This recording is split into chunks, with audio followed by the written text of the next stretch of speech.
to discussing this in detail with you, Mr. President, because I think that if we work together, we have a shot.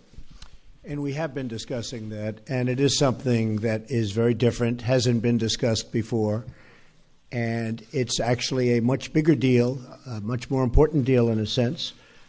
It would take in many, many countries, and it would cover a very large territory. So I didn't know you were going to be mentioning that, but that's now that you did, I think it's a terrific thing. And I think we have some pretty good cooperation from people that in the past would never, ever have even thought about doing this. So we'll see how that works out.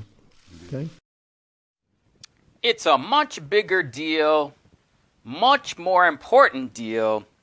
It would take in many, many countries, and it would cover a very large territory. This is the Daniel 9:27 peace deal, and he shall confirm the covenant with many. We have been discussing that, and it is something that is very different, hasn't been discussed before, and it's actually a much bigger deal, a much more important deal in a sense. It would take in many, many countries, and it would cover a very large territory. So I didn't know you were going to be mentioning that, but that's now that you did, I think it's a terrific thing. And I think we have some pretty good cooperation from people that in the past would never, ever have even thought about doing this. So we'll see how that works out. Okay? So you can see most clearly that the Abraham Accords are most certainly the covenant with many. It will include many, many countries. It would take in many, many countries. Okay, so here you see the coin written by the Sanhedrin of the peace deal. We've told you all along, this is the peace deal. Okay, this peace deal is between the United States and Israel, but it's also a covenant with many others. And when they say peace and safety or peace and prosperity, then comes sudden destruction. 1 Thessalonians 5. So guys, this is the Abraham Accords. We're going to show you what are they talking about, what are they signing, what is the significance of the UAE and Bahrain, what is this map. You can see this map there. We're going to get into that later in the video and how significant it is, this larger territory he is talking about, okay? And what is the Abraham Accords? We know this is the Abraham's Faith Initiative combining Christianity, Judaism, and Islam, okay? And this is all encompassing. You have the deal of the century, the Abraham Accords, Pope Francis, his Human Fraternity for World Peace, and the State Department's International Religious Freedom. All of these are the Abraham Accords, combining the different religions, which is what the Antichrist does. He corrupts the Bible, he corrupts the land, he divides the land by gain, and it's much bigger territory. You can see that's what he clearly stated. Okay, so the children of Israel walked in this area of this map. Astonishing. So it is many countries. This is the dividing of the land. It's not just the promised land, the land of Israel. It includes a larger area promised to Abraham. Abraham was promised from the river Nile to the river Euphrates. So the Sanhedrin is very excited. They minted this coin of the Abraham Accord with this sword showing the mark of the beast. But let's remember Pope Francis when he visited the UAE in February 2019 to kick off this Abraham Accord. During the Pope's historic trip as the first pontiff to the UAE for the Human Fraternity meeting, a document on human fraternity was drafted, along with the Sunni Imam al-Tayyib. The 5-page document is broken down in various parts, touching on some of the plagues of the current time and what unites humanity. It seems he meant the new page part quite literally, as from February 4th forward, a new fraternity may have been found between these two religions. So this is unprecedented. The peace deal is multifaceted. It's very important that the people understand the players involved and what they are doing. This is a major portion of the peace deal, okay? And they're signing this document of human fraternity for world peace. And they're establishing this Abraham house of worship, this center. And there will be three places of worship: a mosque, a Christian church, and a Jewish synagogue. Here you can see them signing the foundation stone for whichever one that is. So it's very important that we don't lose sight of the idea that the peace deal and Donald Trump's deal of the century is also being administered by Pope Francis. Here you can see the renderings of the three buildings for this initiative called the Abrahamic Faiths Initiative, the Abraham House of Worship. Now, this should be able to give us more clarity when we see the UAE establishing ties with Israel and why they called it the Abraham Accords. I want to thank the leaders of Israel and the UAE for their courage and for their leadership to forge this tremendous agreement. It will be known as the Abraham Accord, and I'd like to ask our ambassador, David Friedman, to please explain why we're doing and calling it the Abraham Accord. David? Well, thank you, Mr. President, and congratulations to you on brokering this historic peace agreement. Abraham, as many of you know, was the father of all three great faiths. He's referred to as Abraham in the Christian faith, Ibrahim in the Muslim faith, and Avraham in the Jewish faith. And no person better symbolizes the potential for unity among all these three great faiths than Abraham, and that's why this accord has been given that name. Then the second nation to form ties with Israel is Bahrain. And Trump's deal of the century, Jared Kushner, went and hosted the Economic Summit in June 2019. Where was it hosted? In Bahrain, the second nation to make ties with Israel. Very important that you understand. We're going to have some brief clips of his speech, and I want you to notice that in it he talks about worship, he talks about tourism and travel and many great things, but this is the economic portion of the peace deal. Ladies and gentlemen, welcome to the 2019 Peace to Prosperity Workshop. Ladies and gentlemen, please welcome to the stage the Senior Advisor to the President of the United States, Jared Kushner.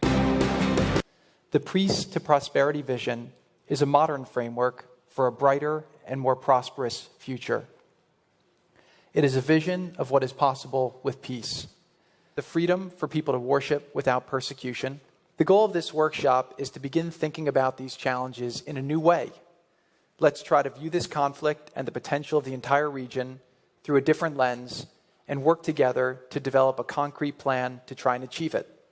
For a moment, imagine a new reality in the Middle East. Imagine a bustling commercial and tourist center in Gaza and the West Bank where international businesses come together and thrive. Imagine the West Bank as a blossoming economy full of entrepreneurs, engineers, scientists, and business leaders. Imagine people and goods flowing quickly and securely throughout the region as economics become more integrated and people become more prosperous. This isn't a right plan, and we need to create the right environment. While we endeavored to create the framework, the hope from this workshop is that we will be able to freely and constructively discuss the different ideas, get peer feedback, modify, and then ultimately finalize a vision as a globally supported plan. So, since I know a lot of people here like to start with the numbers, we go with a program that's about a $50 billion program. This comes from grants, which is about $13 billion. This is all done over 10 years. Then we do subsidized loans about $25 billion, and we have the private capital about $11 billion. If you notice, the early years, we're heavy on the grants and figuring out how to get the subsidized loans more and over time, because we're trying to create the necessary conditions for people to be able to make this area invest. This is one slide that I actually thought was very interesting, which shows that we're actually starting from a pretty strong place relative to peers. When I show this to people, they're actually quite surprised. If you go on the right side, you'll see that you have the West Bank and Gaza with a GDP per capita of about $3,000 per person.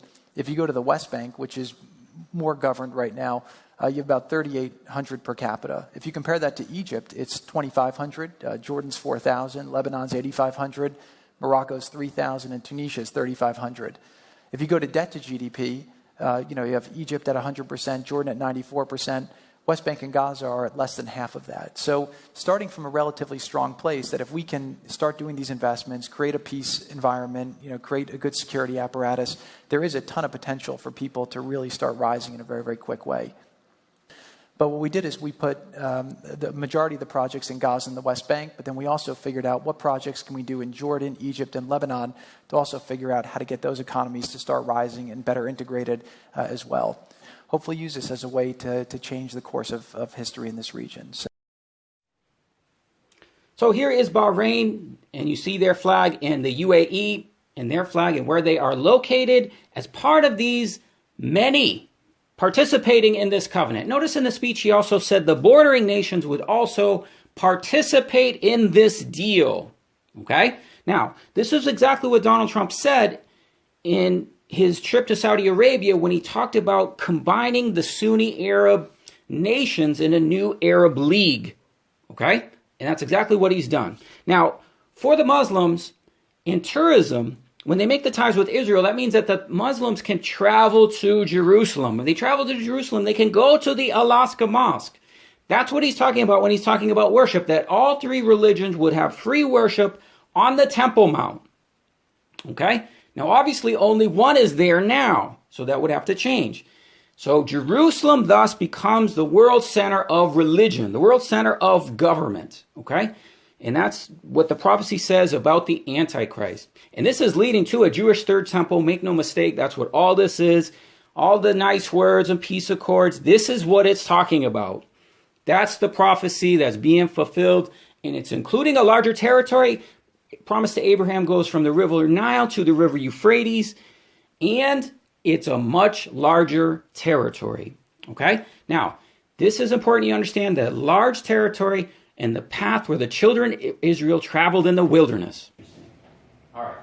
Now, what we're looking at here is from the book, The Exodus, which I definitely encourage you to get. This is Dr. Leonard Moller's book, and this is a map of that.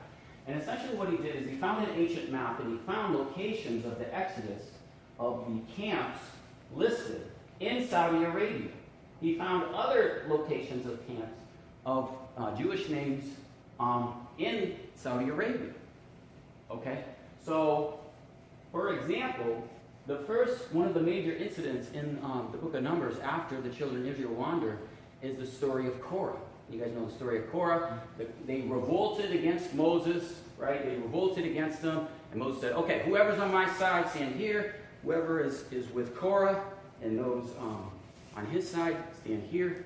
And this place right here, this is in Mecca. Let me say that again. So the incident in the Bible of Korah revolting against Moses is Mecca and Medina. So the religion that's revolting against God is the same spirit that they built these Islamic cities on. And they gather and they do Hajj right over this event. Okay, so this is an example of things in the land, memorial things that are in the land that, people do. So anyway, not to go through all this, but basically the children of Israel wandered in the wilderness in Saudi Arabia. Okay? Within this place, guys, there were children of Israel that stayed along this route. Not all of them decided to go. It's like, okay, we're all going to die here. So instead of dying and going to the promised land, we'll just stay here. So there's evidence of Jews all throughout this area, the children of Israel in this area, keeping this Hebraic language and the writing and everything, okay? But the story here is, again, they wandered. Now that video was from a couple years ago, and I just want to take a quick moment and show you a couple things of what we're getting at here. So in this area here is the country presently of Yemen. Now you can see they have in English as Jamin, okay, but really in Hebrew that's Yamin. And Yamin means right hand. Okay, so at the right hand means Yemen. So the actual country of Yemen is a Hebrew name. Okay? And if you go to Israel, you'll notice that there's many Yemenite Jews. Well, why is that? Well, the children of Israel passed through this route in the wilderness. And so he identified many of the places listed in the Numbers chapter 33 where he found those similar names on this old map. Okay? So what that means is that everywhere the soles of the feet tread, it was theirs. Okay? So they traveled this area. And he found all these different names in this old map that are Hebrew names. Reuben, Asher, Israel, Ammon, Haran, Joseph, Moses, etc. It was also in Saudi Arabia that Dr. Kim found the famous menorah. But yes, it is true, the incident of Korah, here you can see Korah, is right next to Medina. Here's another map. Again, Wadi means valley of Korah, right next to Medina. And yes, in the book he found 4 different maps that identified the actual true location of the incident of Korah. And again, that is right next to Medina. So when we look at the region, here is Yemen. Again, that's Hebrew for right hand. All right. Now, it says that the Antichrist will divide the land for gain. Now, typically what we thought when he was talking about dividing the land is the land of Israel, the promised land of Israel, includes several borders. Okay. One of those areas of the borders is outlined in Deuteronomy and Numbers and Ezekiel, and that's close to modern Israel. It goes farther, okay? Farther north into Lebanon, all right? But that is not the boundary promised to Abraham. The boundary promised to Abraham, and you can see right here, the boundary promised to Abraham we have in white, it follows the Euphrates, okay? And this is the Euphrates. This is my drawing, so don't take this too perfectly. But basically what it does is it goes up into this portion of Turkey and passes down into the Persian Gulf. So that's the Euphrates border there on the east, and then it says it goes to the great river of Egypt. That's the Nile. Okay, see here in white we got Egypt. So that's God's promise to Abraham. Now, it says the great desert, and that kind of doesn't really tell us what that boundary is in the south, okay? And, of course, the children of Israel, when they passed through the wilderness, okay, here's Mecca and Medina. We saw where Korah was. They passed through here. They wandered in this area. And isn't that amazing? It's possible that they actually went as far as where the United Arab Emirates was, okay? So that's how it's possible for that to actually be the Abraham Accords, or God's promise to Abraham. Now, of course, God's promise to Abraham is the Holy Covenant, which talks about it in Daniel 11, all right? Now, the Antichrist it's not a Holy Covenant. He's doing this for gain. He's doing this for himself, okay? But he's using the prophecies in the Bible to accomplish this, okay? Now, you'll notice before I showed you a coin, which you see here. Okay, now this is an active coin in Israel. It's a small amount. It's like cents, okay? But really what's going on is this is the boundary on the Mediterranean Sea right here, okay? So you clearly have this angle going like this. Then what it's doing is it's extending the landmass beyond the modern-day Israel. It's obviously going farther. It's going into Jordan and possibly Syria here. By here, it's like Iraq. So this is something called the Greater Israel Project, or Greater Israel. And that means that Israel does not recognize any borders in the Middle East. They think all of this is their land. So they're going to just keep pushing and pushing. Okay? They're going to go into the Sinai. This is going into Sinai, into Egypt. This is going down. This is going into Saudi Arabia. Okay, let's take a look at a map to get a handle on all this. So here's Google Maps, and if we just overlay the coin here, you see this angle, you can see that is this angle here. Okay, so as this comes down and bends, that's the same thing you see here, coming down and bend. So, the Israelis are so, bold, they put this right on their currency. But, the people are too stupid, they don't know what's going on. But that's what this is. So you can see what this is doing is this is taking this modern border here, okay, and then it's extending to the east. So where that is exactly, it's a little hard to determine, but what we can do is we can see what they're doing is they're extending this quite far to the Euphrates. And this is the Euphrates over here. Okay? And then it would kind of come down, and in this fashion, as you can see, it would come down lower and turn up so that it would accomplish what they're saying. Now, it doesn't have to go to the Nile. There's another kind of river here that they may be saying. Okay? But let's see. Here's another kind of view of it. And here again, we kind of overlaid this along the border, which you can see. And now you can see as we overlay, it goes through Egypt here, Sinai, goes down, includes Jordan, includes Saudi Arabia. It's coming up here and then it's coming to the Euphrates. Okay, so it's including, all this area. So this is called the Greater Israel Project. The Israeli state does not have fixed borders. They are not delimited on a map. They can expand all over from the Sinai to near the borders of Iran one day. And that's the problem. This idea of Eretz Israel, Greater Israel, is the number one impediment. If they would sit down on a table to discuss Palestine, they will have to delimitate their borders. Finally, this is what everybody is expecting. They will not be able to annex people's Palestine. They will have to delimitate their borders. Finally, this is what everybody is expecting. They will not be able to annex people's territories anymore. And it's actually a much bigger deal, a much more important deal in a sense.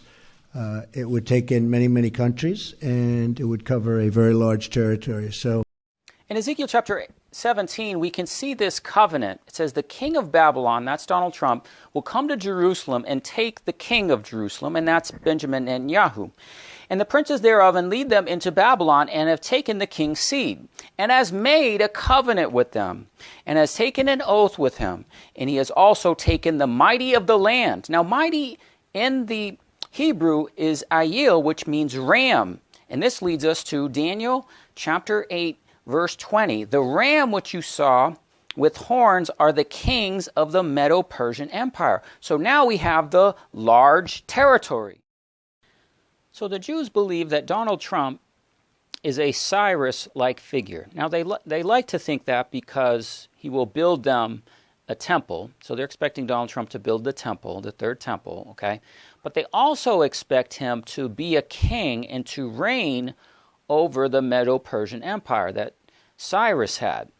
So that's why this mighty of the land, this ram, okay, you have this goat going against the ram, and that means that the United States would be the goat coming from the west in Daniel chapter 8, going against this territory, this large territory, which is basically the whole Middle East, So basically the Middle East can decide, okay, you're either with the Antichrist or you're going to war, okay?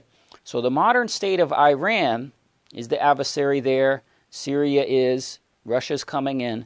So yes, this is leading to Armageddon. There's no question. Basically, all the nations have the opportunity to decide. You can either be with United States and be with Israel and come worship the Antichrist in Jerusalem, or be destroyed. So I know that sounds crazy, but this is what's really going on, okay? This is what Bible prophecy teaches us, okay? And this is how we can understand what is taking place, because it's very difficult because there's so much confusion. Very few people are leading the sheep to the proper information. So this is the former Medo-Persian Empire, okay? So when it says he's taking the mighty or the ram's land, in Daniel 11 it says the Antichrist will divide the land for gain, okay? So this is the former empire. All right, it's going all the way into Africa. It's going into Libya. And it says that he reigns from India, okay, over here to Ethiopia. Why do you think Donald Trump went to India? Do you think he likes brown people? No. Donald Trump does not like brown people. He was doing that as a sign to the Jews that their Cyrus figure, their Cyrus, it says specifically in the book of Esther, he reigns from Ethiopia or Sudan, modern Sudan, to India. So his trip to India was a sign that he is taking dominion, okay, of that whole territory. That's why they're saying it's a very large territory. So all the nations have a choice of what they can do. What do they want to do? Whose side are they going to take? Okay? So that is what's going on. Now, as you look here, this river here is the Euphrates going up, okay? And over here we have the Nile. So that's the Abraham Accord, is Abraham's covenant, okay? It's that landmass, all right? And then it goes down. Now, this is just desert, okay? And that's why you don't see the Persian Empire really going south from over here is Kuwait, all right? And then Medina over here. But basically, it can include, the Abraham covenant can include all the way here to here and then heading south into the Saudi Arabian Peninsula and then Yemen and Oman. Now, Yemen is on the side of Iran with the Houthis. Okay, so they've made their decision. All right? But other nations, now you understand this, you will see many other nations do this. So here's Bahrain. Here's UAE here. Okay? Below that is Oman. So we may hear about Oman. We may hear about other nations. Now, what they're going to do, it's not just that they make formal ties with Israel. Some of them make formal ties with Israel, like Bahrain and UAE. Others will do embassy moves or establish embassies with Israel. So what you'll see is everything is going to focus to Jerusalem. People will be moving embassies. People will be making covenants, peace deals with Israel. So now you know what the Abraham Accord is. It's taking the prophecy, the Holy Covenant with Abraham, and it's being corrupted by the Antichrist and the Jews to build a messianic kingdom, which we know is the kingdom of the Antichrist in Revelation chapter 13. Who can make war with the beast? Okay? So now all these nations have to decide, what are they going to do? Okay? And this is, what we're doing is we're doing our best to tell you these things. Okay? All right? So who else is going to join? Okay? Oman, there's rumors. Okay? Saudi Arabia. Look, guys, these people have all decided. Now, they may hem and haw in the news and different things like that, but don't fool yourself. This, this territory, all right, going to India, going up, okay, that's the Persian Empire, okay? And so that's what they expect him to do, is to reign over those nations, to rule over those nations, okay? And if the nations don't submit, it's war, it's Armageddon, okay? No question. East, west, and the whole nation, the whole world will go to this war, okay, over this land. So you could hear it from their own mouths. Many, many countries. This deal is much bigger, okay? It includes a very large territory. We're making this clear, guys. The Abraham peace deal is the covenant with many. This is the Prince of Tyre. Guys, Donald Trump is the Antichrist. This is the covenant with many that it talks about in Daniel 9:27. I know there's a lot of confusion. A lot of people say different things, but you can see the many nations, okay? These are the merchants in Revelation 18 that are coming to build the third temple. Prophecy is being fulfilled. The Arab nations are bowing to Jerusalem, and Jerusalem will be the center of world religion and world peace, okay? Guys, we have many playlists and things on this, but this is this coin. This is this large territory, the Abraham Accords. You're looking at it in that coin. You're looking at the new coins. Donald Trump is the Antichrist. He's been at this for a long time. This is his ultimate deal. You can even see it in 1985 in this cover with a dove. Okay, we have the whole playlist, guys, on the peace deal. We have many, many videos. Okay, if you don't understand everything in this one, please watch the other videos. We've been talking about this for a while. Okay, this is the Abraham Accords, and thank you very much for watching, and God bless you.